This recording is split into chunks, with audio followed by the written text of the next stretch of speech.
He's basically useless now, she chuckled. Just loud enough to cut through the half-cracked kitchen window. One last favor and I'll drop him. He won't even notice. My hand froze on the garage doorknob like it had turned to ice. For a second, I thought maybe I'd misheard her. But then one of her friends snorted Marla, I think, and said, "You're awful. That kind of awful you admire."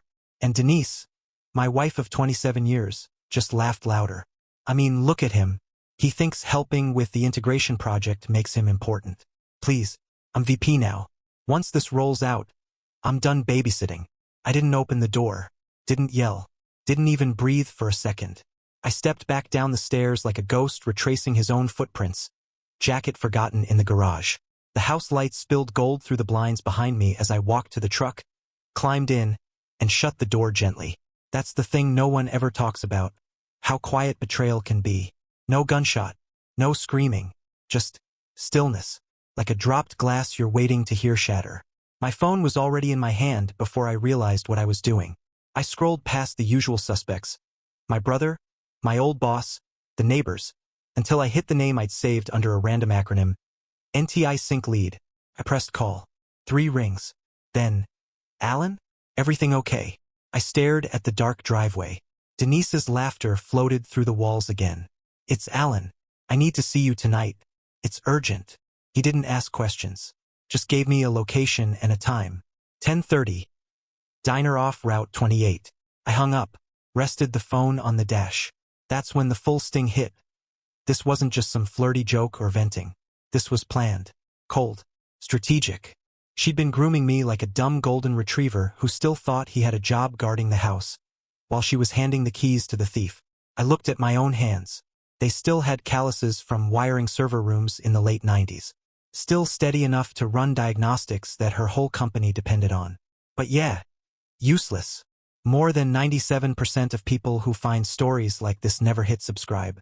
It helps our team a lot when you do, and lets us keep making the stories they never saw coming. Back in the house, I could hear glasses clinking. Probably her and the girls toasting whatever fantasy she had in her head about her future. Freedom, money, title, maybe some new guy at her office with a clean shave and a half-baked MBA. She had no idea. Because here's what Denise never bothered to learn during all those years of me tinkering in the home office. Systems are only as strong as their dependencies. And I didn't just build hers. I was one. She thought I was the endpoint, the final piece in a plan she'd choreographed alone. But I wasn't the endpoint. I was the trigger. And the countdown had just started. It started with a glass of wine and a casual question. "I could really use your brain on this systems thing," she said one night, swirling her Merlot like she was auditioning for a commercial. "Just a few hours a week. You'd be doing me a favor." This was maybe 8 months ago. Denise had just landed her promotion VP of Strategic Operations at some fancy-sounding firm with a logo that looked like a failed dating app. I congratulated her, smiled, played the supportive husband. But the ask came too fast, too neat. I tilted my head. "What kind of favor?"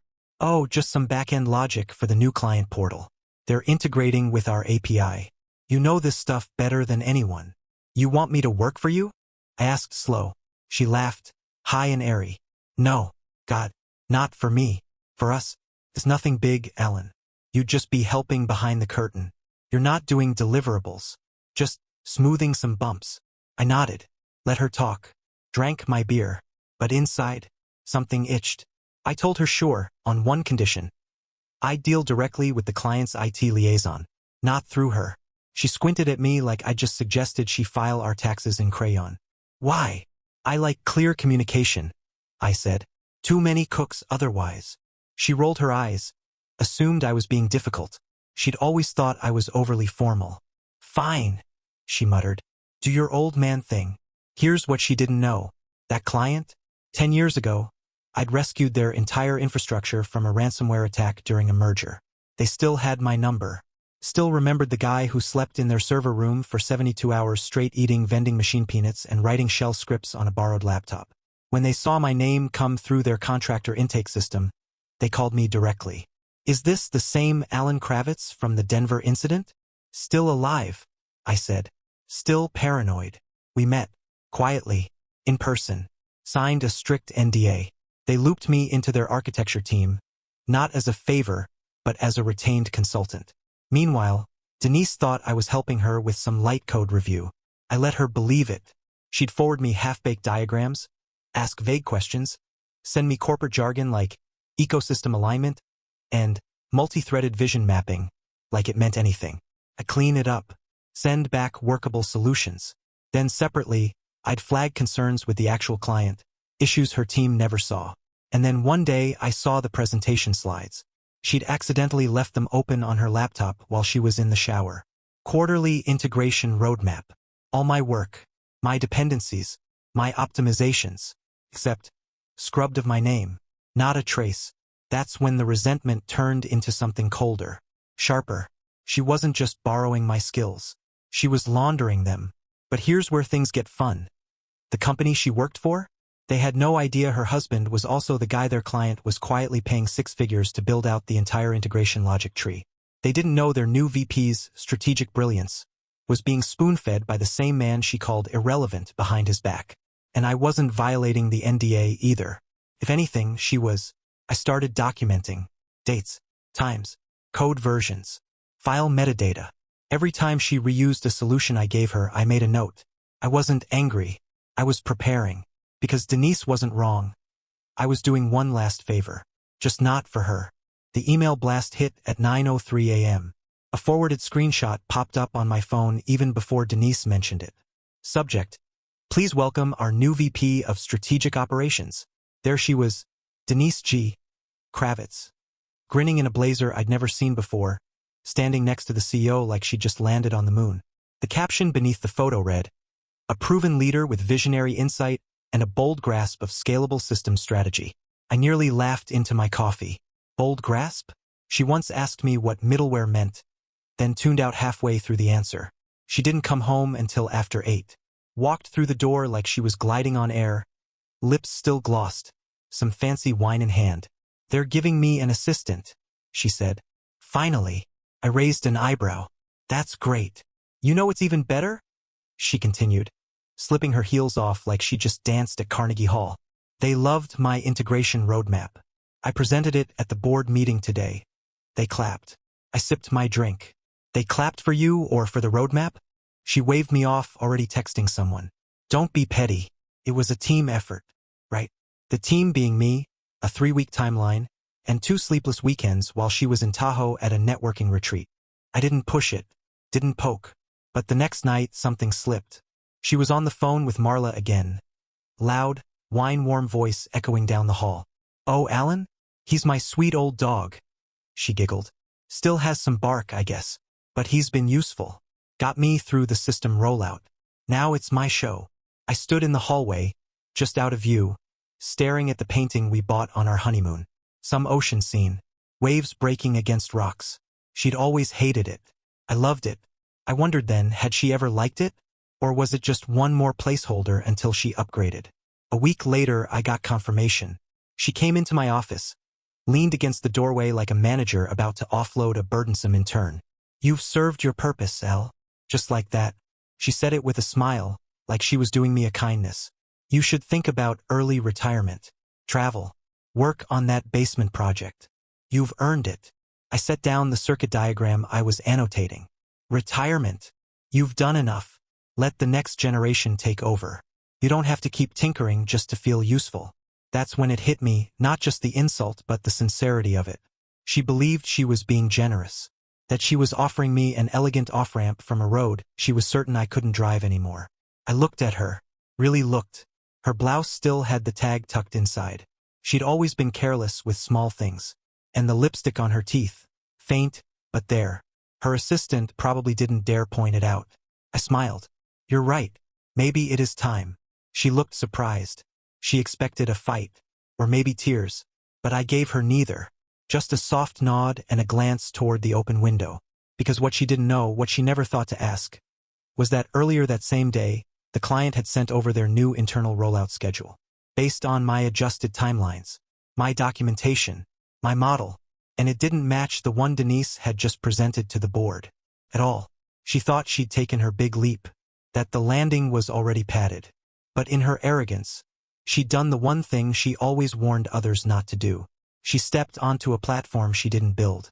and it was already cracking beneath her. The waitress didn't even look up when I walked into the diner. Tuesday night, past 10. This place was designed for truckers and drunks too tired to drive. Not corporate suits with god complexes. But there they were. Booth in the far back. Harold Brister, CEO of Prevalent Systems, and some guy I didn't recognize at first, thinner, younger, eyes darting like a ferret. I'd learn later he was their head of compliance. Name tag still clipped to his suit jacket. Poor bastard was probably dragged out of bed for this. I slid into the booth across from them. Neither extended a hand. Brister spoke first. So, you said this was urgent. I nodded, unzipped my laptop, and powered it on. The screen cast a pale glow over the sticky red tabletop. I didn't say a word for the first minute. Just clicked. Folder to folder. Version logs. File trails. Contracts. Then I opened an email chain titled Client-Side Dependency Revisions and rotated the screen toward them. Start there, I said. Read the dates. Read the headers. Brister scrolled, his frown deepening. The compliance guy adjusted his glasses and muttered, Wait, these go back 7 months? Correct. These versions were submitted to our partner, under your name? I tapped another folder. Here's the NDA, retainer agreement, scope of work. All legal. All separate from your internal ops team. You contracted me without knowing you did. Brister sat back. This can't be real. I met his eyes. It is. Your rollout schedule? The one Denise presented? It won't work. It's built on a partial dependency model, one I never approved. One she restructured without understanding the bottlenecks. She said your involvement was minimal. I didn't laugh. She said a lot of things. None of them accurate. The compliance guy leaned in. And what happens if we push forward with the current model? System-wide lag. Redundancy failures. Your client will hit non-compliance thresholds within the first 72 hours. Then you're looking at contract violations. Financial exposure. Maybe litigation. Silence. I clicked to the final document. Internal risk memo, not yet submitted. This outlines what I flagged 3 weeks ago to your client's senior architect. It hasn't been delivered to you yet because Denise insisted she'd handle it in-house. Brister's jaw clenched. He rubbed his temples. And you have proof of all of this? Every line of code, every timestamp, every revision log. I don't need to convince you. The files do that for me. He stared out the window for a long beat. You're her husband. I nodded. I was. Still legally am. But tonight, I'm just the guy who built the bones of your system. The compliance officer blinked. You realize what kind of liability this creates? I leaned forward. Only if you ignore it. And right then, just for a flicker, I saw the power dynamic shift. The CEO wasn't looking at me like Denise's +1 anymore. He was looking at me like a contractor who just handed him a live grenade. And a manual on how to defuse it. He closed the laptop slowly. What do you want? I want nothing, I said. I'm not asking for money. Not a title. I'm not even angry. I'm just showing you where the cliff is before you drive off it. The compliance guy spoke up. Would you be willing to assist with risk mitigation? Possibly, I said. But we do it my way. No more back channels. No more pillow talk approvals. Full transparency. Full chain of custody. Brister stood. We'll be in touch. I stood too. You already are. They left. No handshake. No goodnight. Just tight shoulders and fast steps toward a car they probably wished was heading to a different decade. I paid for my coffee, tipped well, and walked out knowing something they hadn't fully grasped yet. The system wasn't broken, but their faith in her? That was. The first call came at 5:42 a.m. Denise didn't hear it. She was still in bed, sprawled sideways like she'd won a war in her sleep. One foot dangling off the edge, a smudge of dried wine in the corner of her mouth. Her phone buzzed quietly on the nightstand. Once, twice, 3 times. Then 14. She stirred only when the sunlight hit her face through the blinds, turning her eyelids orange. She stretched, groaned, yawned, reached lazily for the phone. Her screen looked like a meltdown. 14 missed calls, 7 voicemails, and a flurry of texts. From Harold Brister, 6:03 a.m. Call me. Now. 6:18 a.m. Denise. This is urgent. 6:44 a.m. I'm on my way. She sat up slowly, blinking. What the hell? By the time she got to the front window, Her boss's Tesla was pulling into the driveway like it was about to eat the lawn. He was out before the door even opened all the way, face the color of bad meat. She didn't even have a robe on, just a crumpled tee and pajama shorts. She opened the door halfway. "Harold? What? What did you just ruin?" He barked, his voice sharp enough to slice bone. Denise blinked, mouth half open. I don't understand." "Oh, you don't understand?" He laughed, but it wasn't funny. "Because I just spent my night in a roadside diner looking at documents I should have had months ago. From your husband." "My husband? Wait, what?" "Alan. You know, Alan, the man you said had no formal involvement in the rollout? The man you described as, and I quote, just helping with minor adjustments." She stepped outside, barefoot on cold concrete. Her head spun. He wasn't supposed to. You never told us he built the core dependency model. You never told us he was retained by the client. And you sure as hell didn't tell us you lied about who owned the damn logic." "I didn't lie," she snapped. "Oh, then what would you call it?" His voice dropped into something colder, flatter. "Because we're in breach, Denise. We've been operating under a timeline that doesn't exist anymore. We presented to the board a structure that can't hold. You do realize what that means?" She opened her mouth, then closed it, looked past him. Alan's truck was gone. He hadn't come home last night. Not unusual for years past, conferences, all-nighters, emergency fixes. But lately, they barely talked.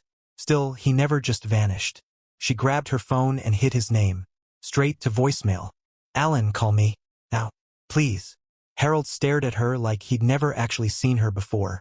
"You know what's wild, Denise?" he said, quieter now. "He didn't demand anything, not even a raise, just handed us the truth. Meanwhile, you served us a fiction so clean we applauded you for it." She tried again. No answer. Her fingers were shaking now. "I can fix this," she said, almost to herself. "I'll call him. We can." He just misunderstood the lines, the credit. It's semantics. "No, Denise. It's liability." She turned slowly back toward the house. The hallway looked longer than usual, like something had shifted and wouldn't go back. Behind her, Harold muttered, "Start prepping everything for audit. Legal's pulling your access logs. Expect a call by noon." Then he walked off, left her standing there. Not a woman in control. Not a rising executive. Just a barefoot silhouette in yesterday's mascara. Holding a dead phone and realizing the silence wasn't temporary. It was strategy. By 9:15 a.m., the audit notice had already hit her inbox. Subject: Internal Compliance Review, immediate response required. Denise stared at it like it was written in Sanskrit. The sender? Internal Legal. CC'd. Compliance. HR. The CTO. Even the company's outside counsel. She clicked it open with trembling fingers.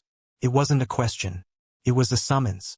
Effective immediately, all system correspondence, planning documents, and stakeholder communications related to the Prevalent Integration Project are under legal review.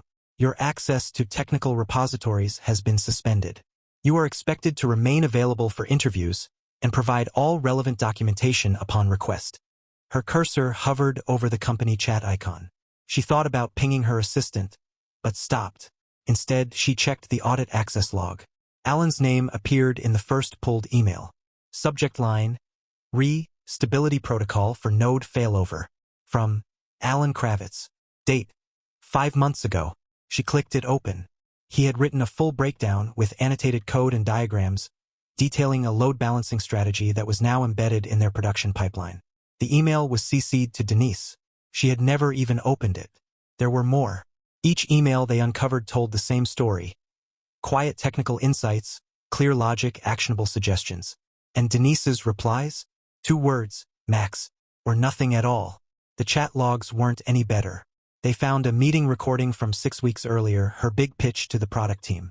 Alan's architecture work was front and center. But when someone asked a follow-up question about an unusual caching behavior, she deflected. "My husband handled that part," she said, laughing. "He's basically a legacy plugin." The room had chuckled politely. It didn't read as funny anymore. Her promotion status was quietly locked in the system. The drop-down field labeled Active Executive was changed to Pending Review. Her company badge still worked for now, but her inbox no longer did. Her Slack access vanished by 2 p.m. The group chat she'd created with her inner circle of execs, #OpStratElite, was now ghosted. She refreshed the thread 3 times before realizing she'd been removed. No messages. No explanations. Just absence. She paced her living room, cold coffee in hand, trying to rewrite the timeline in her head. It wasn't theft. It wasn't sabotage. It was her idea. He was helping. Why were they acting like she committed fraud? Her phone buzzed. Blocked number. She picked up. Hello. A polite, practiced voice. Hi, Mrs. Kravitz. This is Celia from HR at Prevalent. We'd like to inform you that you're being placed on temporary administrative leave while the audit is in progress. You'll continue to receive pay during this period. Legal will follow up with interview dates. Denise tried to respond, but the call had already ended. 2 minutes later, Alan got a message of his own. From Kelly Reardon, HR Director, Prevalent Systems. Subject: Request for consulting support.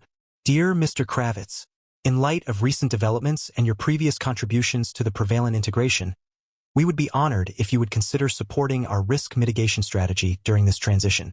Your insight has proven invaluable. He stared at the message for a moment, then replied, Happy to help. Let's define scope. While she sat in a silent house refreshing an email inbox that no longer refreshed, Alan was being welcomed back into the very system she thought she'd locked him out of. The irony wasn't lost on him. Systems purge what they don't trust. And Denise was now the vulnerability. The first cancellation came with a smiley face. Rain check, babe. Crazy week at work, red heart. Marla had never canceled on Denise. Not once in 3 years of mimosas, nail salons, and low-effort gossip about whose husband had the softest job or the stiffest back. Now suddenly everyone was crazy busy. Jenna was next. Kids got a tournament. Tasha ghosted completely. Even the group chat, the wine coven, which usually buzzed with passive-aggressive memes and filtered selfies, had gone quiet. Last message? Denise's blurry promotion celebration from 2 weeks ago, where she'd captioned it, VP Betches. Next round's on me. No likes. No responses. No hearts. Just dead air. At first, she told herself it was coincidence. Busy season. Kids. Projects. Life. But then she saw the post. On LinkedIn. From Charles Nguyen, the company's CIO. Every now and then, a contributor shapes an entire system from the shadows. Deep gratitude to Alan Kravitz, whose architectural insight helped stabilize one of our most critical integrations. Not all heroes sit in boardrooms. #gratitude, #techleadership, #integrity. 37 likes. 9 comments. One of them from Harold Brister. Couldn't agree more. A masterclass in quiet excellence. Her fingers twitched. She checked again. No mention of her. Not even a congratulatory tag for the official VP of Strategic Operations. She searched her own name. Nothing but a 2-month-old birthday shout-out from an intern. At the gym, it got worse. She stepped into the yoga studio with her usual Starbucks and tight ponytail. No one met her eye. Even Angela, the trainer she'd tipped lavishly during the holidays, just nodded once, then turned to another client mid-sentence. And her assistant, Jen? When Denise stopped by the office to grab a few personal items under the guise of just checking in, Jen looked like a child watching their parents' house get foreclosed on. Oh, I think HR said they'd coordinate a box for your stuff, she stammered, then suddenly remembered an important fax that didn't exist and disappeared down the hallway. Denise walked back to her car in the underground lot with 1,000-pound silence dragging behind her. She sat in the driver's seat, engine off, sunglasses on, staring at her own reflection in the rearview mirror. Lipstick cracked, skin pale, hair too perfect for a woman unraveling. She dialed Alan again, straight to voicemail. She tried again, and again. On the 4th try, it rang once, then stopped. 5 minutes later, a text buzzed in. Alan busy. Just that. No punctuation. No warmth. No cruelty either. Just the fact. She clutched the phone like it was a lifeline, hoping it would buzz again, unlock some alternate ending. Didn't. And sitting there in that concrete parking tomb, surrounded by pillars that echoed with every tap of her fingernails against the steering wheel, she realized something Alan had always known. When systems fail, it's not the loudest part that breaks first. It's the quiet loss of connection. One wire at a time. The envelope arrived via courier. No knock. No doorbell. Just a knockoff leather folio with a gold sticker and Denise's name printed in bold type. Inside, 3 pages on thick paper. The letterhead was unmistakable: Prevalent Systems, Office of General Counsel.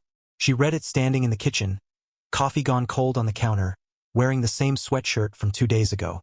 No preamble. No sympathy. Following conclusion of the compliance review, we have found sufficient cause to question the integrity of project disclosures made under your purview as Vice President of Strategic Operations.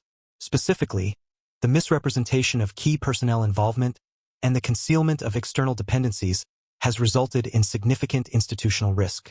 Then the offer. In light of your years of service, we are prepared to extend a resolution agreement. Immediate resignation with full severance, contingent upon a signed NDA and forfeiture of executive benefits. If she declined, the second paragraph made the alternative painfully clear. Formal charges of fiduciary breach, reputational damage, legal action, and her name plastered across internal memos as an example.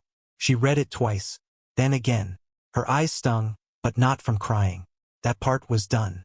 She was simply empty. She signed it by lunchtime. At 2:13 p.m., her resignation was announced via one-line internal memo. No farewell note. No statement from leadership. No flowers.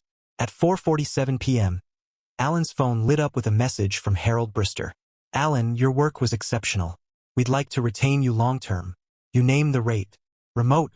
Flexible, whatever you need. Alan read it once, leaned back in his chair, and smiled without joy. Appreciate the offer, but I'm retiring. Properly. He shut the laptop, left it on the kitchen table. The same one Denise used to sit at while talking about scaling influence and owning the narrative. But before he walked away from the system entirely, he sent one last email. Subject: Final handoff, for board only. The attachment was a single zipped folder. Inside, full architecture of the system, clean, tight, annotated with comments. But the key was the second file. Known_issues_annotated_k.pdf. It wasn't a bitter document. No accusations. No gloating. Just quiet, methodical insight. Warnings about hidden fail points. Obscure dependencies no one else had flagged. Edge case behaviors buried so deep in the logic that no junior dev would even think to look. Things only the builder would know. At the end, he included a note. You won't hear from me again. Everything you need is here. The rest is yours to own, success or failure. I'm done being the silent patch that fixes everyone else's corruption. No sign-off. No best regards. Just the facts. Later that night, in a closed session, the board reviewed the documents in silence. No one spoke until the last slide loaded. Then someone whispered, "So, what exactly did Denise do?" No one had an answer, because Alan hadn't just withdrawn. He had vacuum-sealed the legacy, handed them a blueprint, and left her name off every single page. She hadn't just been demoted. She'd been erased. The envelope looked harmless. No return address. No logo. Just thick white stock, sealed tight, sitting on the polished oak desk between Denise and her lawyer. She'd been told to expect final documentation regarding her divorce and settlement. She arrived at the firm in designer sunglasses and a tense silence, still trying to claw back some image of control. "I just want this over with," she muttered, arms crossed. Her attorney, a soft-spoken man named Dylan who charged 4 figures an hour and always smelled faintly of eucalyptus, nodded and slid the envelope forward. "You're going to want to read this carefully," he said. She tore it open. The first page was a standard summary of division of assets. Except, there were no assets. No marital property listed. No residual holdings in Alan's consulting firm. No pension provisions. No 401k shares. No real estate beyond the condo she'd been temporarily staying in, already paid off and reassigned to Alan's holding trust 3 months ago. She flipped to the second page. Then the third. Her lips moved, but no sound came out. Finally, buried near the bottom, she found it. Asset Transfer Certification, D.G. Kravitz. Dated 10 months ago. Signed. Notarized. Her signature. The ink unmistakably hers. She stared at it like it had betrayed her personally. Wait. What the hell is this?" she barked. "I didn't sign this." "You did," Dylan replied calmly, unfolding a copy of a digital intake form. "This was part of the estate restructuring paperwork Alan filed last year. You initialed every page and had it notarized at the county clerk's office." He tapped the corner. "Right here. In June." That wasn't what I thought I was signing, she hissed, slamming the papers down. Then you shouldn't have signed it at all. But he tricked me, she screamed. He knew. He planned this. Dylan didn't flinch, just folded his hands neatly on the table. He followed every rule, Denise. You just didn't read the ones he did. Her nails dug into the leather armrest. He can't do this. He already did. She pushed back from the table and stood, pacing, her heels clicking like a countdown. Her breathing sharp, shoulders rising with each half-formed thought crashing into the wall of what she'd just realized. Alan hadn't reacted when she started drifting. He hadn't raised hell when she called him useless. He hadn't even fought when she tried to push him out. Because he didn't need to. He'd already moved the pieces, transferred the shares, separated the finances, shifted all holdings into an entity under a different name. A shell company she'd signed off on in the thick of a weekend paperwork blitz, back when she thought she was the one orchestrating the future. She'd been so focused on her own performance, so busy curating a version of success that could be posted, toasted, and hashtagged, that she'd stopped looking at the fine print, stopped paying attention to the man who was always there, listening, watching, documenting. Is there anything left? She asked, breathless. Dylan opened the last page of the file. A note, handwritten in Alan's clean, mechanical print. You always said I was detail-obsessed. You were right. That was it. No gloating, no venom, just acknowledgement of what she'd never respected. The discipline of paying attention. She collapsed back into the chair, staring down at the ruin of what she thought she controlled. Her exit wasn't dramatic. No screaming in the parking lot. No running mascara. Just a woman in a tailored blazer realizing she'd been outmaneuvered not with rage, but with rules. The stage was modest. No spotlight. No velvet curtains. Just a low riser and a projector humming like an old fridge. A banner behind the podium read, Regional Tech Reliability Symposium, celebrating quiet excellence. Alan didn't want to speak. He'd made that clear. He sat through most of the panel quietly, sipping bad hotel coffee from a cardboard cup, nodding at presentations filled with acronyms and buzzwords. Some kid from a startup pitched a blockchain-optimized middleware stack like it was a religion. Another guy spent 15 minutes explaining how he'd streamlined chaos with a Notion board. Alan didn't roll his eyes. He didn't need to. Then the moderator took the mic. Before we close out, we'd like to acknowledge someone whose name doesn't appear on a lot of headlines, but whose work stabilized one of the most complex enterprise systems in this region. Someone whose contributions were, until recently, largely invisible by design. She gestured toward him. Alan stood. A few polite claps. A handful of nods from people who actually understood what stability meant. He walked to the stage, took the certificate, nodded. No speech. Just a handshake and a quiet, simple acknowledgement. Thank you for keeping things from falling apart, the moderator said. He looked her in the eye. That's the job. She smiled. Back in her apartment, 2 towns over, 1 bedroom, leased monthly. Denise sat in sweatpants on her second-hand sofa, watching the stream buffer on a cracked tablet. Her name was never mentioned. No reference to the VP who led the rollout. No acknowledgement of her role. Because officially, she had none. Her LinkedIn had been dormant for months. Recruiters stopped calling after the whispers started. Mutuals stopped liking her posts. A few connections had even blocked her. One of them, she noticed, was her old assistant. The live stream ended. The tablet dimmed. The silence around her was total. On stage, Alan shook 2 more hands, then stepped down, avoiding the photo line entirely.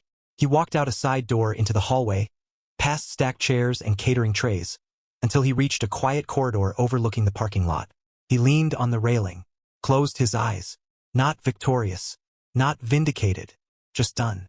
He wasn't thinking about Denise, or the board, or the audit.